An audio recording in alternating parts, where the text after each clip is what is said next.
My focus now, I would say, is trying to combine all the different components of the immune system so that we can really exploit what we know about the biology and the molecular basis of the immune response and combine it into something that will produce an immune response that will evolve to meet the changes in the tumor, because of course human tumors are constantly evolving, and if you don't have a really adaptive immune response that changes as the tumor changes, as the tumor environment changes, then you're never going to eradicate human malignancies.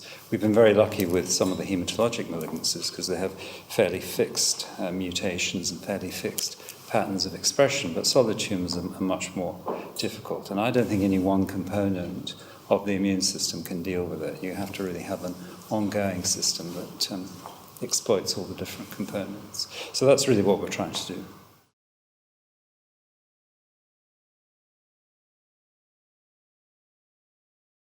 Well, it's very nice to be recognised, not just for myself, but the team I've worked with for many years, some of them for 40 years. I think it's important to appreciate that what I do is clinical translational research.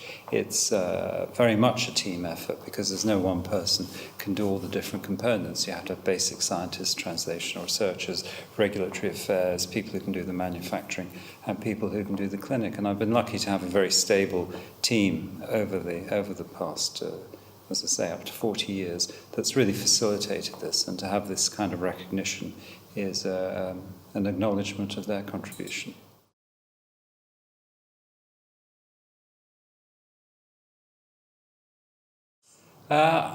I would hope that what I think that is going to happen is there's two directions that cell and gene therapy for cancer are going. And the one is the commercialization direction. And of course, that's been very successful with the CD19 CAR T cells. 2 companies now have got that approved.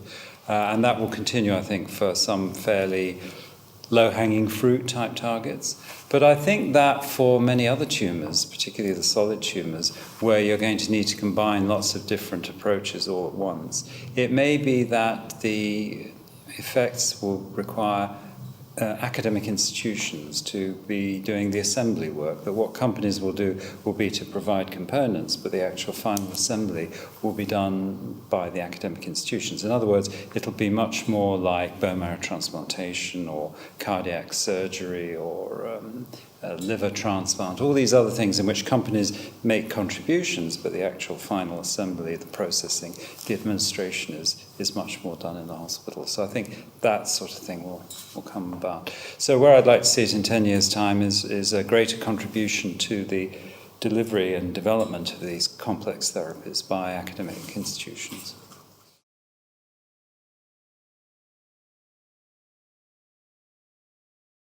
I don't know. I think I didn't understand the value of mentorship when I started out. I was very lucky with my first mentor. Less lucky with the second ones. They weren't unpleasant people, but they didn't really provide much mentorship. I think had it been the other way around, or had I had 2 rather mediocre mentors, I wouldn't have been able to succeed. So I would say to people, be very careful about the mentors you have. Make sure you look as deeply as you can into what they've achieved and what their methods are. I think the second thing I would say is look as far ahead as you can in terms of what skill set you're going to need. I trained as an immunologist because I knew I wanted to do cell therapy and bone marrow transplantation. I didn't appreciate that I would want to do this in the 1970s. I didn't appreciate that I would want to do gene therapy at that time. So I didn't really do a postdoc in molecular biology. And trying to be a gene therapist without doing or knowing much molecular biology is a bit tough. So you could say, why don't you just take a sabbatical and learn it? But when you're a clinician researcher like I am and you have clinical responsibilities, taking sabbatical is quite difficult. So I would say to young scientists, don't just think about what you want to do next, but think about where it could ultimately take you and make sure you're trained for that.